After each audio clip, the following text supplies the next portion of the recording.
الحمد لله نحمده ونستعينه ونستغفره ونؤمن به ونتوكل عليه ونعوذ بالله من شرور أنفسنا ومن سيئات أعمالنا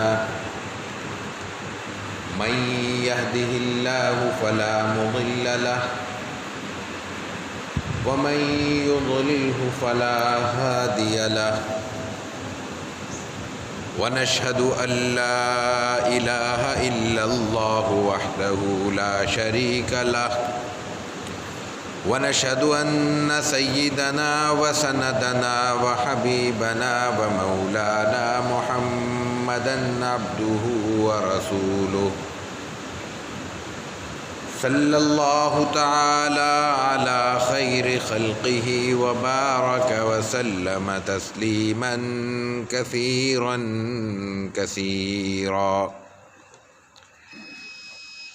أما بعد فأعوذ بالله من الشيطان الرجيم بسم الله الرحمن الرحيم ومن يتق الله يجعل له مخرجا ويرزقه من حيث لا يحتسب وعن أبي سعيد الخدري رضي الله تعالى عن النبي صلى الله عليه وسلم قال إن الدنيا حلوة خضرة وإن الله مستخلفكم فيها فينظر كيف تعملون فاتقوا الدنيا واتقوا النساء فإن أول فتنة بني إسرائيل كانت في النساء صدق الله العظيم وصدق رسوله النبي الكريم ونحن على ذلك لمن الشاهدين والشاكرين والحمد لله رب العالمين۔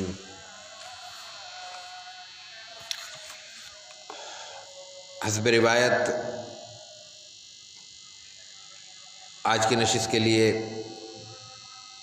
بھی ریاض الصالحین سے ایک حدیث آپ کے سامنے تلاوت کی گئی۔ باب التقوی کا درس جاری ہے ریاض الصالحین میں۔ یہ روایت ابو سعید خدری رضی اللہ تعالی عنہ سے منقول ہے۔ نبی کریم علیہ الصلوۃ والتسلیم کے انتہائی قریبی صحابہ میں سے ہیں۔ حدیث کا بڑا حصہ ان سے منقول ہے۔ وہ یہ کہتے ہیں کہ رسول اللہ صلی اللہ علیہ وسلم نے یہ فرمایا، ہم یہ بات عرض کر چکے ہیں کہ جس روایت میں آپ علیہ الصلوۃ والتسلیم کی کوئی بات، کوئی فرمان منقول ہو اس کو قولی حدیث کہتے ہیں، اور کسی روایت میں اگر آپ کا کوئی عمل بیان کیا جا رہا ہو تو اس کو فعلی حدیث کہتے ہیں۔ تو یہ قولی حدیث ہے۔ ابو سعید خدری رضی اللہ عنہ کہتے ہیں کہ رسول اللہ صلی اللہ علیہ وسلم نے یوں فرمایا، کیا فرمایا؟ ان الدنیا حلوۃ خضرۃ، دنیا کو اللہ تعالیٰ نے انسانوں کے لیے میٹھا بھی بنایا ہے اور سرسبز و شاداب بھی بنایا ہے۔ ان الدنیا حلوۃ خضرہ، میٹھے سے مراد انسان کے لیے اس میں دلچسپی کے سامان رکھے گئے ہیں۔ انسان دنیا کی تمام نعمتوں میں فطری طور پر ایک رغبت محسوس کرتا ہے، دلچسپی محسوس کرتا ہے۔ اس کی کھانے کی چیزیں ہوں، پہننے کی چیزیں ہوں، اوڑھنے کی چیزیں ہوں، رہنے کی چیزیں ہوں، گھومنے کی چیزیں ہوں، سب کائنات ہے، یہ سب دنیا ہے۔ یہ سب کی سب ایسی بنائی کہ انسان کے اندر اس میں ایک کشش اور جاذبیت اور دلچسپی رکھتی ہے۔ انسان کچھ نہیں کرتا، ایک خوشنما منظر سامنے آتا ہے، وہی انسان کو بھا جاتا ہے، وہی گھنٹوں دیکھتا رہتا ہے۔ گھومنے کے لیے انسان کیوں جاتا ہے؟ کیا ملتا ہے اس کو؟ اچھے مناظر، اچھے مقامات کے دیکھنے کا لطف، یہ اس کو گھوم کے ملتا ہے۔ تو یہ دنیا حلوۃ انسان کے لیے میٹھی بنا دی گئی ہے، اور خضرۃ سرسبز و شاداب بنا دی گئی۔ کہیں اگر سرسبزی اور شادابی نہیں ہے تو اس کا سبب کائنات کی بنت نہیں ہے، کائنات کی ساخت نہیں ہے، بلکہ انسان کی نالائقی ہے۔ یا تو اس نے اس کو توجہ سے دیکھا ہی نہیں، آباد نہیں کیا۔ پڑھیے لاکھوں کروڑوں ایکڑ زمین پڑی ہوئی ہے، آباد نہیں کیا، یا آباد کرنے کے وسائل ہم نے اکٹھے نہیں کیے، وسائل کو مینیج نہیں کیا۔ پانی برباد ہو جاتا ہے، بارشیں ہوتی ہیں برباد ہو جاتا ہے، محفوظ نہیں ہوتا۔ محفوظ ہوگا تو وہی کھیتوں کو سیراب کرے گا، اسی سے سرسبزی و شادابی میں اضافہ ہوگا۔ اور کہیں جان بوجھ کر ایسی حماقتیں کرتا ہے کہ وہ علاقے آباد ہونے کے بعد بھی برباد ہو جاتے ہیں۔ مختلف جگہیں دیکھ لیں، اپنا علاقہ ہی دیکھ لیں، آباد ہونے کے بعد برباد ہو رہا ہے کہ ہم نے اس کو مینیج نہیں کیا، اس کے پانی کے آنے کا، جانے کا، نکاسی کا راستہ، اس کے محفوظ ذرائع، اس کا کوئی نظام کچھ قائم نہیں کیا، برباد ہو جاتے علاقے۔ لیکن یہ غلطی کوتاہی انسان کی ہے، اس کی طرف اشارہ ہو رہا ہے۔ کائنات میں گنجائش موجود ہے، یعنی یہی جگہ آپ کے سامنے موجود ہے، اس کو ہم سلیقے سے آباد کرنا چاہیں آباد بھی کر سکتے ہیں، برباد کرنا چاہیں برباد بھی کر سکتے ہیں، کوئی روکنے والا نہیں ہے دنیا میں ہمیں۔ ہم خود اس کے لیے اس کے دشمن بھی ہیں، اس کے دوست بھی بن سکتے ہیں۔ کیوں کیا؟ یہ دو باتیں ہو گئی کہ یہ حلوۃ خضرۃ، لیکن کیوں بنائی ہے یہ کائنات؟ آگے فرمایا اس کے جواب دیتے ہوئے وَإِنَّ اللَّهَ مُسْتَخْلِفَكُمْ فِيهَا فَيَنظُرَ كَيْفَ تَعْمَلُونَ۔ کائنات کو میٹھا اور سرسبز و شاداب بنا کر تمہیں اس میں بھیج دیا ہے۔ ان اللہ مستخلفکم فیہا، تمہیں اپنی نمائندگی کا اختیار دے کر تمہیں وہاں پہ بھیج دیا ہے، تمہیں خلیفہ بنا دیا اپنا۔ استخلاف کا معنی خلیفہ بنا دینا، اپنا نائب بنا دینا، اپنا نمائندہ بنا دینا، اپنا جانشین بنا دینا۔ لیکن یہ بھی کیوں کیا؟ فَيَنظُرَ كَيْفَ تَعْمَلُونَ، کہ میں نے تو کائنات کی ساخت میں، اس کی بنت میں تمہارے لیے صلاحیتیں رکھ کے یہ کائنات تمہارے حوالے کر دی۔ اب دیکھنا یہ ہے کہ فَيَنظُرَ كَيْفَ تَعْمَلُونَ، لوگ کرتے کیا ہیں؟ آباد کرتے ہیں یا برباد کرتے ہیں؟ آسانیاں پیدا کرتے ہیں یا دشواریاں پیدا کرتے ہیں؟ خود جیتے ہیں اور دوسروں کو جینے کا ماحول عطا کرتے ہیں، یا جہاں جس کا بس چلے وہ دوسروں کے لیے عذاب بن جاتا ہے، دوسروں کے لیے مشکلات کھڑی کر دیتا ہے؟ اور وہی بات کہ اس کو آباد کرتا ہے یا برباد کرتا ہے؟ کیوں؟ اس لیے کہ اسی کی بنیاد پر قیامت میں انسان سے حساب کتاب ہوگا، اور اس حساب کتاب کی بنیاد پر آخرت کی ہمیشہ رہنے والی زندگی کا فیصلہ ہوگا۔ یہ بالکل ایسے ہی ہے کہ ایک لیب میں کچھ لوگوں کو چھوڑ دیا گیا ہے، تمام سہولتوں سے آراستہ لیب ان کے حوالے کر دی گئی ہے، تمہاری مرضی اسے تباہ کرو، برباد کرو، اس میں جو کچھ موجود ہے اس کو کام میں لاؤ، یا اس کو توڑ پھوڑ کے واپس باہر نکل آؤ۔ توڑ پھوڑ کے باہر نکل آؤ گے کوئی ایشو نہیں ہے، فیل ہو جاؤ گے، اور اس کو مثبت استعمال کر کے، تعمیری استعمال کر کے لوگوں کے لیے مفید بنا دو گے، باہر آؤ گے تو تمہارے لیے ہمیشہ کے لیے سجی سجائی کائنات تیار ہوگی جنت کے نام پہ، جہاں پہ پھر تمہیں کچھ کرنا نہیں ہوگا۔ یہاں اس کائنات میں صلاحیت موجود ہونے کے بعد ہمیں کرنا ہے، آباد کاری ہمارے ذمہ ہے۔ یہاں گھاس اگ سکتا ہے، اگانا ہم نے ہے، اگانے کے بعد اس کو تراش خراش دی جا سکتی ہے، لیکن دینی ہم نے ہے۔ یہاں زمین کو ہموار کر کے اس پہ کھیت اور کھلیان لگائے جا سکتے ہیں، لیکن لگانے ہم نے ہیں۔ لیکن یہاں جو لگا لے گا، یہاں جو رونقیں قائم کر دے گا، یہاں جو لوگوں کے لیے آسانیاں فراہم کر دے گا، وہاں پھر اس کو لگی لگائی، جمی جمائی، بنی بنائی، سجی سجائی اور ترشی ترشائی کائنات مل جائے گی۔ یہاں پودے لگانے پڑیں گے، پھر ان کی حفاظت کرنی پڑے گی، ان کی حفاظت کے بعد ان کو پھر تراش خراش بھی دینی پڑے گی۔ 4 دن کسی خوشنما پودے کو دیکھا نہ جائے وہ جھاڑ بن جاتا ہے، اس کو کینچی لگانی پڑتی ہے، اس کو مالی کا فن دکھانا پڑتا ہے، اس کو دست ہنر مند خوشنما شکل عطا کرتا ہے۔ لیکن وہاں یہ سب کچھ نہیں ہوگا، یہاں کی محنت کی برکت سے وہاں پہ بنی ہوئی کائنات سجی سجائی ملے گی، بنی بنائی ملے گی اور جمی جمائی ملے گی۔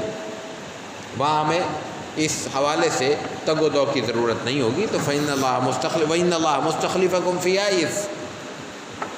میٹھی اور سرسبز و شاداب دنیا میں تمہیں بھیجا گیا ہے، فَيَنظُرَ كَيْفَ تَعْمَلُونَ، یہ دیکھنے کے لیے کہ تم کرتے کیا ہو، لوگ اس میں آنے کے بعد کیا کریں گے۔ اللہ تعالیٰ یہ دیکھ رہا ہے۔ وَفَاتَّقُوا الدُّنْيَا وَاتَّقُوا النِّسَاءَ،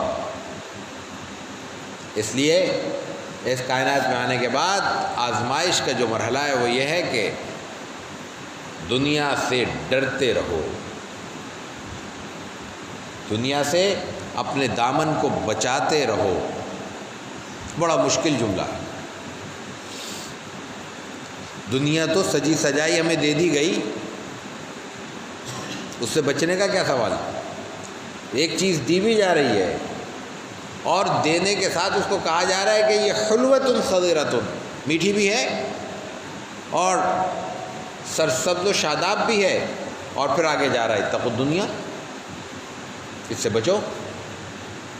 مفہوم یہ ہے کہ یہ کائنات سجی سجائی تمہارے حوالے کی گئی ہے، لیکن کس لیے؟ فَيَنظُرَ كَيْفَ تَعْمَلُونَ، اللہ تعالیٰ یہ دیکھنا چاہتا ہے تم کرتے کیا ہو۔ تو اس کو محض آزمائش کی ایک گھڑی تصور کرنا، اس کو ہمیشہ رہنے والی حقیقت نہ سمجھ بیٹھنا۔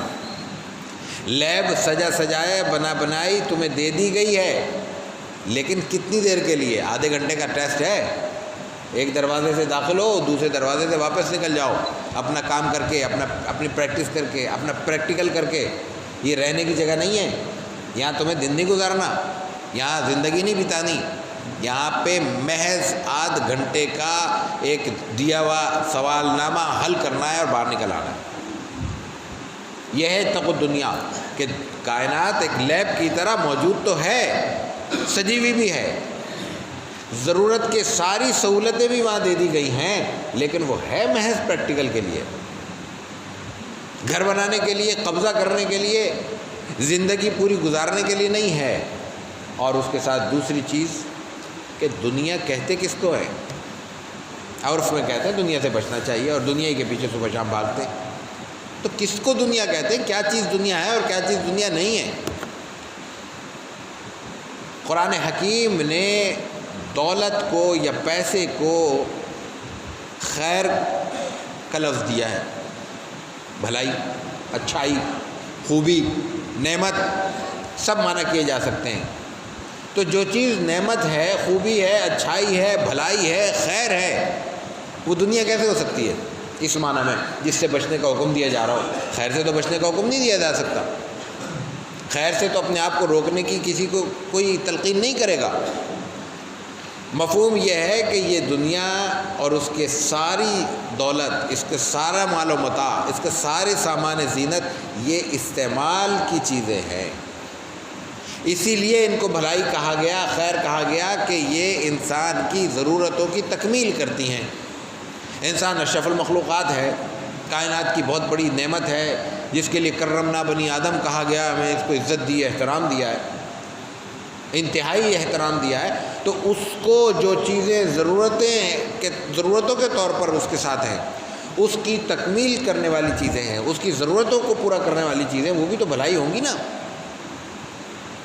ان کے بھلائی ہونے میں انکار نہیں، لیکن وہ نعمتیں، وہ دولتیں بھی ایک ٹول ہیں، ایک رستہ ہے، ایک ذریعہ ہے ہماری ضرورتوں کی تکمیل کا، بس۔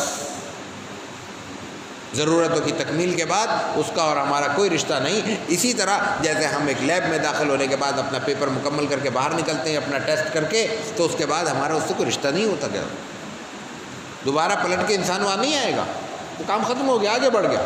اگر پھر جائے گا، کوئی اور ٹیسٹ ہوگا، کوئی اور امتحان ہوگا، کوئی اور آزمائش ہوگی، تو پھر اگلے درجے میں جائے، اگلی لیب میں جائے، اس سے کام گزر چکا ہے، آگے چلا گیا۔ تو یہ کائنات ایک ہی ٹیسٹ کے طور پہ ہمارے سامنے موجود ہے، اور اس ٹیسٹ کا دورانیہ وہی 60-70 برس ہے انسان کی جو طبی عمر ہے۔ اس میں انسان ضرورتوں کو استعمال کرے گا تو وہ دنیا نہیں ہے، پھر وہ حلوتن بھی ہے، خضرتن بھی ہے کہ ہم نے اس سے استفادہ کر لیا، پھر اس میں ڈرنے کی کوئی بات نہیں ہے۔ لیکن اگر کہے کہ نہیں مجھے تو یہ ماحول اچھا لگا، آدھے گھنٹے کی جگہ میں اب گھر یہیں رکھوں گا، باقی جو لوگوں کو باہر نکال دوں گا، یہ جو مجھے استعمال کی چیزیں دی گئی استعمال کی نہیں ہے، میں داخل ہو چکا ہوں تو میری ملکیت بن گئی، یہ مجھے دے دی گئی ہے، تو وہی دنیا بن جائے گی، وہی وہ چیز بن جائے گی جس کو دنیا کہہ کر اس سے ڈرنے کا حکم دیا گیا ہے۔ یہ کائنات میں استعمال کی ہر چیز ضرورت کے تحت استعمال کی جائے، کوئی خرابی پیدا نہیں ہوگی، کوئی ٹکراؤ پیدا نہیں ہوگا، کسی سے تصادم کی کیفیت نہیں ہوگی۔ میں بھی کھا رہا ہوں، آپ بھی کھا رہے ہیں، لیکن آپ کا لقمہ میرے منہ میں آنا شروع ہو جائے تو مسائل پیدا ہوں گے۔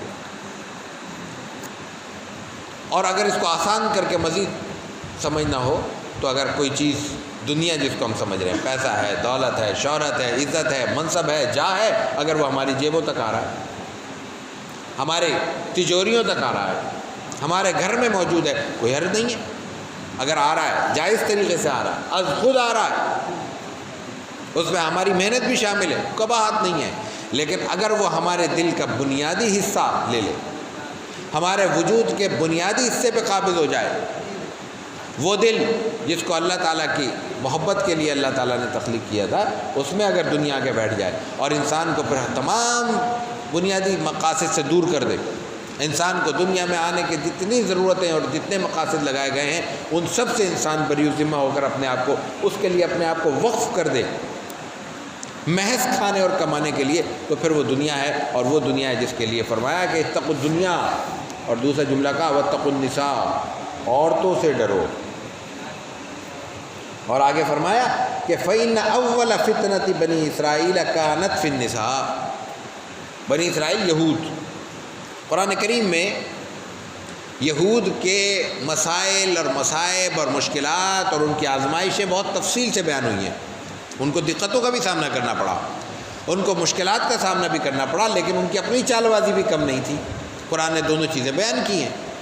تو یہاں اس حدیث میں رسول اکرم صلی اللہ علیہ وسلم فرما رہے ہیں کہ جو آزمائشیں بنی اسرائیل پر طاری ہوئیں ان میں سب سے پہلی آزمائش نساء کی تھی، عورتوں کی تھی۔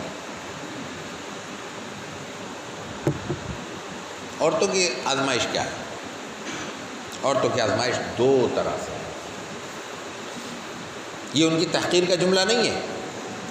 ہم جب اس قسم کی گفتگو کرتے ہیں یا اس قسم کے اقوال پیش کرتے ہیں تو خواہی نہ خواہی مردوں کے ذہنوں میں اور خواتین کے لیے کوئی تحقیر کے جذبات کہیں نہ کہیں پیدا ہو جاتے ہیں۔ یہ اللہ کا حکم نہیں ہے، اللہ کے رسول کا حکم نہیں ہے، یہ کوئی ہمارے ہی ذہن کی ساخت پر پیداوار ہو سکتی ہے۔ یہاں مراد یہ ہے کہ خواتین کے حقوق کو ادا کرتے ہوئے انسان سے جو کوتاہی ہوتی ہے وہ آزمائش بن جاتی ہے، ان کو صنفی نزاکت کے ساتھ، کمزوریوں کے ساتھ انسان کو یہ لازم کیا گیا ہے کہ وہ ان کے حقوق کا اور اپنے بنسبت زیادہ خیال رکھے گا۔ نبی کریم علیہ الصلوۃ والتسلیم نے ایک سفر میں جاتے ہوئے ایک جملہ کہا تھا، پوری کائنات پہ وہ اصول کی طور پہ پھیلایا جا سکتا ہے۔ سواری جا رہی تھی، ایک صحابی رسول سواری کو دوڑاتے ہوئے چلاتے ہوئے سفر میں جیسے انسان کو تھوڑا سا شوق پیدا ہوتا ہے تو انہوں نے جو وہ ہدی خوانی تھی جانوروں کو دوڑانے کے لیے جو وہ اشعار پڑھا کرتے تھے اس میں تھوڑا سا ان کی تیزی آ گئی، جانور تیز چلنے لگے، جانوروں کے اوپر ہودجوں میں خواتین بیٹھی ہوئی تھی۔ ظاہر ہے کہ جب جانور کوئی اونٹ تیز دوڑے گا تو اوپر بیٹھے ہوئے کسی مسافر کو دقت تو پیش آئے گی نا، مشکل ہوگی۔ تو رسول اللہ صلی اللہ علیہ وسلم نے کہا رفقاً بالقواری، یہ آپ گینے ہیں، یہ کانچ کی طرح ہیں، یہ نازک ہیں، ان کے ساتھ نرمی کا معاملہ کرو، اتنا تیز نہ دوڑاؤ جانوروں کو کہ ان کو دقت پیش آئے، ان کو تکلیف ہو، ان کو مشکلات کا سامنا ہو۔ تو رسول اللہ صلی اللہ علیہ وسلم جو یہاں فرما رہے ہیں اتقوا النساء، اس کا مفہوم یہ ہے کہ ایک تو ان کے حقوق کا خیال رکھو، دوسرا یہ کائنات کی ایک حقیقت ہے، مرد اور عورت بنیادی طور پہ کائنات کا توازن ہے، توازن ہمیشہ اس کا حسن جو ہے اعتدال میں ہوتا ہے، بیلنس کرنے میں ہوتا ہے۔ انسان بالکل ایک جانب جھک جائے یا بالکل لا تعلق ہو جائے، دونوں صورتوں میں انسان کے لیے مشکلات ہیں۔